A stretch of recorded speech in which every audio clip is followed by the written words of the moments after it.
la directrice générale de Parme, Sophie Grimaldi. J'adresse aussi un salut amical à Jean-Pierre Renard, qui est élu dans cette ville et que je connais par ailleurs. Mesdames, Messieurs, je suis très heureux d'être à Pierrefitte, Monsieur le maire, dans votre belle ville. Je suis élu à Boulogne-Billancourt, une petite commune du 92 de 120 000 habitants, mais ne croyez pas que le 93 est pour moi une terre inconnue. Je commence à connaître bien le 93, peut-être d'une part parce que j'y travaille, à Sevran, à l'hôpital de Sevran. J'ai gardé encore quelques consultations. Et puis, vous n'êtes pas sans savoir que le conseil régional a déménagé à Saint-Ouen. Et donc, ce département que je ne connaissais pas très bien, eh bien j'en découvre tous les jours les potentialités immenses, et on le voit ici, dans cette belle ville de Pierrefitte-sur-Seine. Alors, je suis très heureux de représenter la présidente de région pour cette occasion.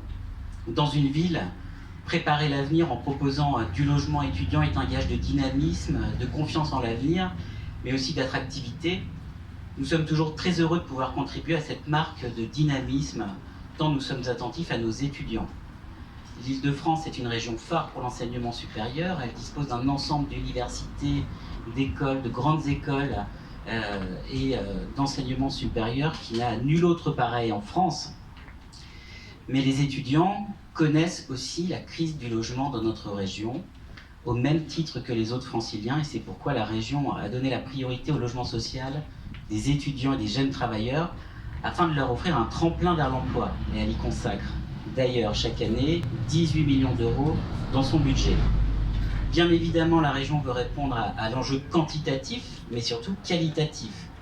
Il faut du logement pour les étudiants avec des loyers et des charges faibles, ça a été rappelé, mais il faut aussi des logements qui soient opérationnels, qui soient bien placés pour que les étudiants puissent aller à pied ou par les transports en commun vers leur lieu d'études. Nous exigeons ainsi que l'environnement offre aux étudiants les services dont ils ont besoin pour qu'ils ne soient pas relégués dans des zones excentrées de la vie de la cité, et donc ces considérations ont particulièrement été prises en compte ici.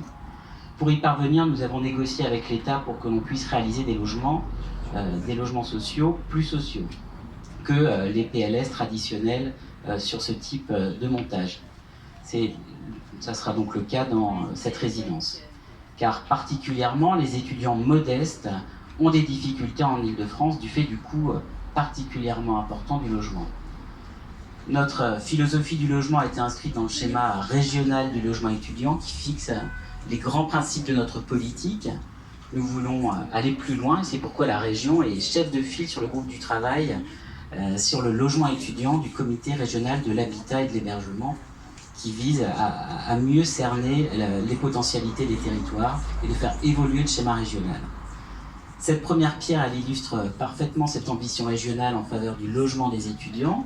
Nous avons voté en commission permanente de mai 2019 911 200 euros, pour être précis, pour la réalisation de cette résidence dans cette ZAC prometteuse. Mais ce sera aussi une belle réalisation qui mêle la réponse sociale aux besoins des étudiants modestes, à l'ambition environnementale. Vous en avez beaucoup parlé, monsieur le maire, vous avez raison.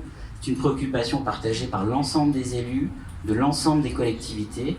Et donc, il est important de promouvoir, lorsque l'on est financeur, des résidences qui soient exemplaires au niveau énergétique et en termes de qualité environnementale. Plus largement, nous sommes engagés auprès des acteurs locaux de Seine-Saint-Denis pour favoriser et améliorer la qualité de vie des habitants de ce beau département. Je crois que la présidente s'est rendue en octobre dernier avec vous, monsieur le maire, quartier des Poètes, au nord de la commune de Pierrefitte, pour inaugurer et marquer la fin de la première vague de rénovation urbaine de l'ANRU 1.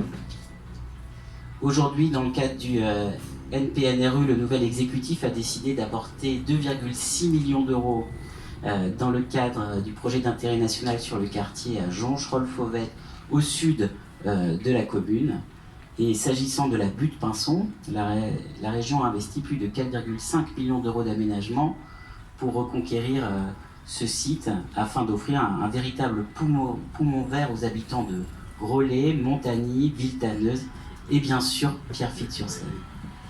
Ces investissements longs ont notamment permis la réalisation du ruban vert, une liaison du nord au sud qui sert de colonne vertébrale à la butte et met en scène ces différents paysages et activités. Voilà, je ne serai pas le plus long, vous le voyez, nous sommes mobilisés à vos côtés, aux côtés des collectivités de notre belle Île-de-France, pour rendre notre région toujours plus écologique, toujours plus attractive, toujours plus exemplaire, et bien sûr, toujours plus solidaire. Monsieur le maire, vous pouvez compter sur le conseil régional pour vous accompagner dans vos projets. Je vous remercie.